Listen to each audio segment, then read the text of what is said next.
Jan Suraaj party के सूत्रधार प्रशांत किशोर का आज का यह रैली काफ़ी महत्वपूर्ण है, क्योंकि सभी जिलों से हजारों कार्यकर्ता नेता आए थे।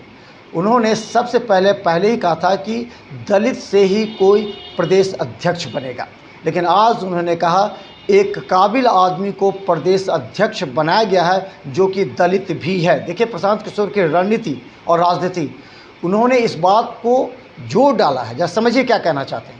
एक काबिल आदमी को उन्होंने अध्यक्ष बनाया है जो कि दलित भी है, यानी कि एक तीर से दोनों निशाना उनका सधा है। उन्होंने कहा कि प्रदेश अध्यक्ष के रूप में मधुबनी के ही रहने वाले दलित समुदाय से आते हैं मनोज भारती, जो कि नेतरहाट से सफलता हासिल करने के बाद उन्होंने आईआईटी की, आईआईटी दिल्ली करने के बाद वो इंडियन फॉरेन सर्विस में जॉब की, 4 देशों के राजदूत रहे हैं। उनके पास अच्छी जानकारी है और वो अनुभव भी है। इसके साथ वो पूरी तरह काबिल हैं इस पद के लायक, और ये कार्यवाहक हैं। कार्यवाहक यानी कि 1 साल तक ये जन स्वराज पार्टी के अध्यक्ष रहेंगे। इसके बाद अध्यक्ष के रूप में मनोज भारती मंच पर आए। उन्होंने अपनी भाषा में लोगों को समझाया कि आखिर जन स्वराज आगे क्या करने वाली है। देखिए जन स्वराज पार्टी के नवनियुक्त नए कार्यकारी अध्यक्ष मनोज भारती ने क्या ले रहा हूं। हमारे साथी जिनको ये जिम्मेवारी दे रहा हूं, सभी से सलाह करने के बाद जिनके नाम पर सबकी सहमति है, वो सज्जन यहां मधुबनी के हैं। मधुबनी के गांव में पैदा हुए, यही सरकारी विद्यालय से पढ़े, जमुई के सरकारी विद्यालय से पढ़ा हुआ ये बच्चा नेतरहाट गया। नेतरहाट से पास होने के बाद आईआईटी कानपुर गए और आईआईटी कानपुर से इलेक्ट्रिकल इंजीनियर बने। फिर वहां से आईआईटी दिल्ली गए, वहां से एमटेक करना शुरू किया।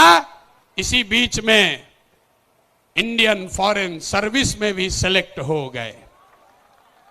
तो बिहार के इस मिट्टी के लाल के सम्मान में जिनका नाम है मनोज भारती, मैं एक बार चाहूंगा कि सब लोग ताली बजाकर स्वागत कीजिए और दल के अध्यक्ष के तौर पर जोरदार ताली बजाइए।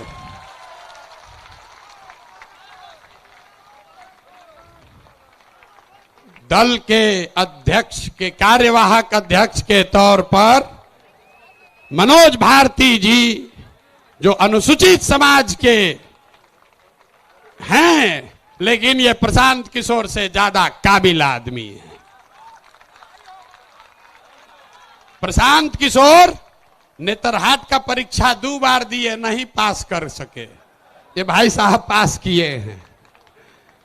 प्रशांत किशोर आईआईटी नहीं गए हैं, ये आईआईटी गए हैं। Prashant Kishor IAS, IPS, IFS नहीं हैं, ये सज्जन आईएफएस रहे हैं।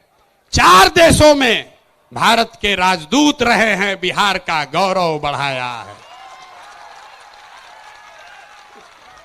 बेलारूस में, यूक्रेन में, इंडोनेशिया में, तिमोर लास्ते में, 4 देशों में ये भारत के राजदूत रहे हैं।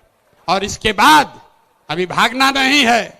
जन सुराज के संविधान की जो 5 बड़ी बातें हैं, जो आपसे जिसका सीधा सरोकार है, उसकी भी घोषणा अभी की जाएगी।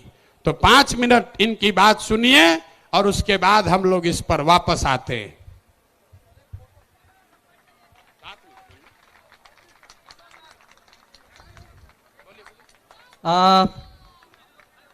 बिहार के कोने कोने से आए मेरे साथीगण, माताएं, बहनें, मंच पर विराजमान देवियों, सज्जनों, सूत्रधार जी, प्रशांत किशोर जी, मीडिया के और पत्रकार मेरे दोस्त, आप सबको मेरा मनोज भारती का नमस्ते, प्रणाम, आदाब। जय बिहार। आप सबको मालूम है कि पिछले 2 सालों से प्रशांत किशोर जी जिस अभियान में लगे हैं उसका मुख्य उद्देश्य क्या है। उन्होंने अभी अभी आपको डिटेल में बताया कि वो प्लान क्या है, उसमें धन का अर्जन कैसे होगा, फिर उसको खर्च किस तरह से किया जाएगा। उन 5 स्कीम में कोई भी स्कीम ऐसी नहीं है जिसे कुछ भी बदला जा सकता है। और यही इनकी खूबी है कि जो इन्होंने सोचा है वो ऐसे हवा में नहीं सोचा है, उसके पीछे डाटा है, उसके पीछे एनालिसिस है। और मुझे एज एक प्रबुद्ध राजनीतिज्ञ की तरह प्रशांत किशोर जी की सारी बातें लगती हैं। अगर कहा जाए कि इनके लीडरशिप में हम कहां तक पहुंच सकते हैं और क्या क्या कर सकते हैं, उसकी एक झलक आपने यहां खड़े खड़े देख ली, सुन ली। इसमें केवल एक बात मैं और ऐड करना चाहूंगा। बिहार में आजकल भी आप देख रहे हैं नदियों से हमें कितना नुकसान हो रहा है।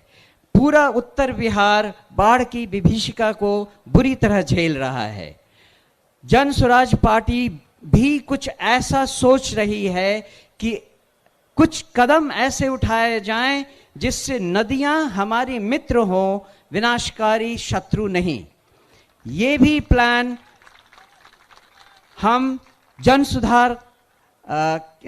स्वराज के अभियान के दौरान सोच रहे हैं और जो एक्सपर्ट्स हैं उनसे सलाह मशविरा कर रहे हैं।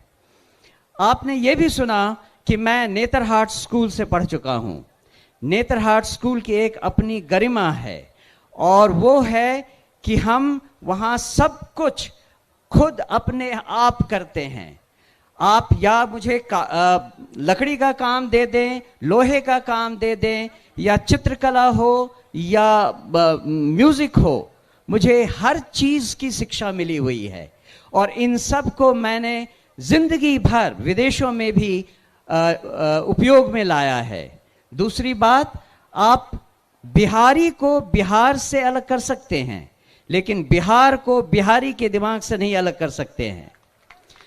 तो दुनिया में मैं जहां जहां रहा हूं बिहार मेरे साथ रहा है।